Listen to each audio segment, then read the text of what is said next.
뭔가를 선택하고 포커스를 하고 뭐예요? Be consistent. 꾸준히 해요.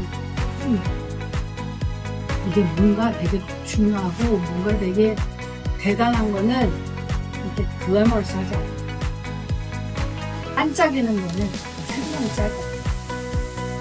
그리고 반짝이는 거는 이상한 파리들을 끄고 여러분 혹시 자녀들에게 뭘 주고 싶으면 반짝이는 걸 주지 마시라고 좀. 안녕하세요. 베스트회계 법인 대표 조이스구 회계사입니다. 잘 지내셨나요? 네. 오늘은 이때쯤 되면 뭐 받는 것들이 많이 있어. 그리고 요새 여러 가지가 많아요. 오늘 얘기하고 보고 싶은 거는 뭐냐면 우리가 크레딧 카드를 쓰거나 뭐 은행 어카운트를 열거나 뭐 이러면 뭘 돈을 준다고 하잖아. 그리고 우리를 이렇게 자꾸 끌어들이잖아. 그리고 뭐 특히 뭐 그 에어라인 그 비행기 회사랑 같이 이제 조인트를 해가지고 이 크레딧 카드를 열면 그 뭐 마일리지를 얼마 주겠어요, 뭐 더블로 주겠어요, 트리플로 주겠어요, 막 그런 거 있잖아요. 그 대신에 뭐 애뉴얼 피를 좀 내요, 이런 거.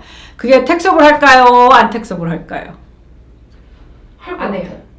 그러니까 지금 안 해요, 해요 그러잖아. 그러니까 이게 depends야. It depends. 그래서 요거를 좀 얘기해봤으면 좋겠어요. 사실은 다 뭔가를 받으시거든. 요새 크레딧 카드를 많이 쓰는 이유가 뭐 여행하는데 뭐 마일리지를 더 줘요, 혹은 뭐 무슨 리워드를 줘요, 뭐 이런 것 때문이거든요. 이제 첫 번째로는 두 가지로 나눌 수 있어. 회사 크레딧 카드냐, 개인 크레딧 카드냐.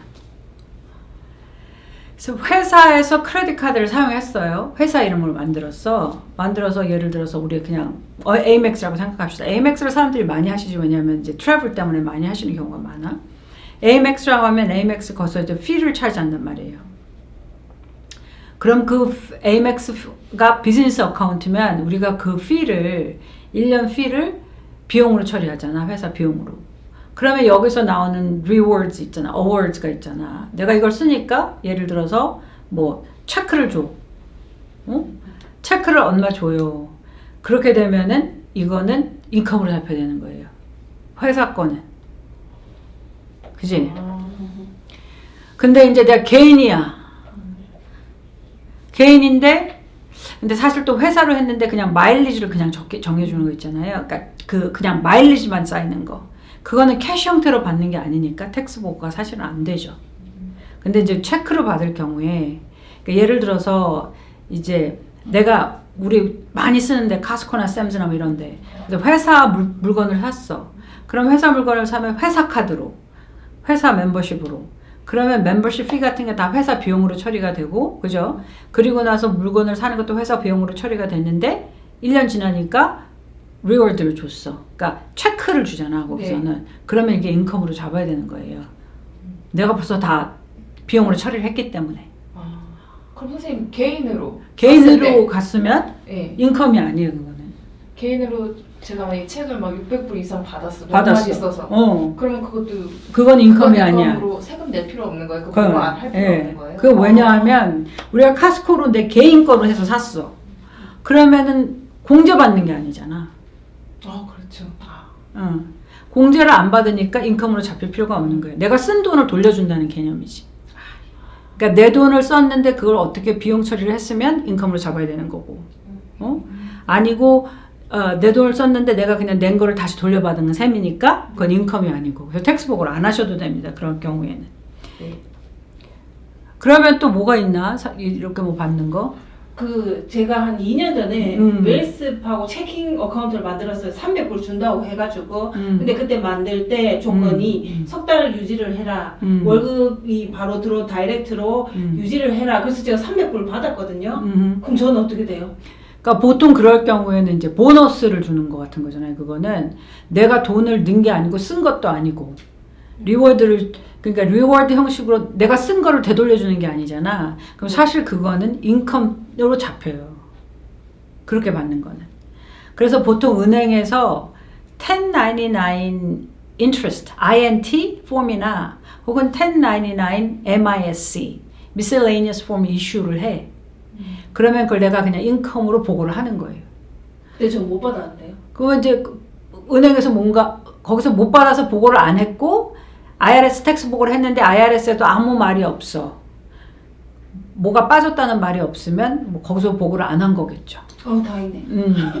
근데 이제 요새는 좀 생각을 해보셔야 되는 게 은행에서 뭘 안 보내줬어.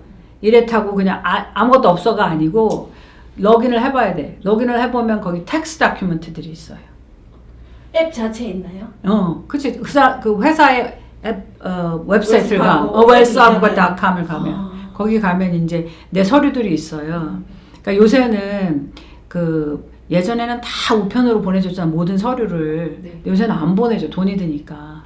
그러니까 요새는 특히 내가 뭘 선택했느냐에 따라서 저 같은 경우에는 모든 대부분의 서류를 다 우편으로 안 받아요. 왜냐하면은 없어지기도 하고 뭐 어쩌고저쩌고 하니까 다 이제 이메일로 받거든요. 그런 경우에는 특히나 보내주질 않지.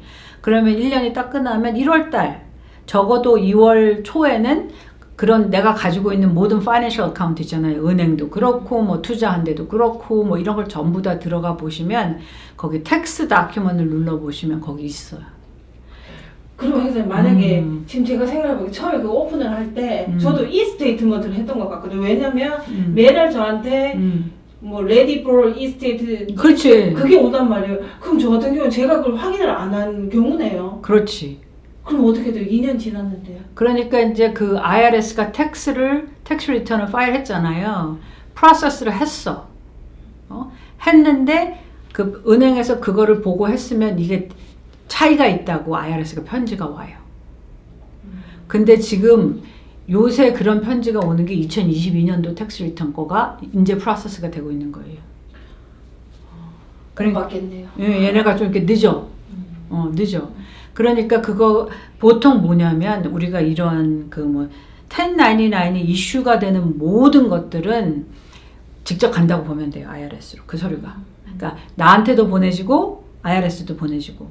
그러면 이거 가면 IRS는 기다리고 있는 게 내가 텍스 보고 하면 이거랑 매칭을 하려고. 근데 매칭이 안 되면 이제 편지를 이슈하는 거죠. 어떤 때는 우리가 다 보고를 했는데도 이제 없다고 해서 오기도 하거든요. 근데 이제 그런 거가 보통 한 2년 정도 걸려. 그러니까 2022년 거를 말하자면 이런 거지. 2년 정도 걸린다는 게 무슨 뜻이냐면 2022년 거 텍스 보고를 사실 2023년에 했잖아요. 네. 그러니까 1년 반 정도밖에 안 된 거잖아, 사실은. 그러니까 이제 지금 프로세싱을 하고 있겠죠, 아마 얘네가. 그러니까 좀 늦으니까. 그래서 모든 뭐 투자 어카운트나 내가 가지고 있는 뱅크 어카운트나 뭐 CD나 뭐 이런 거 전부는 다 들어가 보셔야 돼, 요새는. 들어가서 텍스 보고하려고 서류를 준비할 때 들어가서 그걸 다 다운로드 하셔서 준비해갖고 이제 가져오시면 텍스 보고할 때 다 이제 포함을 시키면 됩니다. 확인해보겠습니다. 개인으로는 보통 내가 쓰는 모든 거가 텍스 공제가 안 되잖아. 다 개인 비용이니까. 그러면 이제 뭘 받아도 내 돈 쓴 거면 그걸 돌려받는 거니까 텍스가 발생 안 하고. 비즈니스는 쓰는 모든 거를 비용 처리를 하잖아. 회사 때문이면. 그러니까 비용 처리 벌써 또 했는데 돈을 받았으면 이거는 리펀드가 아닌 거지. 그 북상에는. 그러니까 그건 인컴으로 처리를 해야 하든지 아니면 내가 그것 때문에 산 거 원래 산 금액에서 빠지든지 그러니까 더블 디핑을 할 수 없다는 얘기죠. 그렇게 됩니다. 알겠습니다. 궁금한 거 있나요? 없어요. 오늘 함께 해주셔서 감사합니다.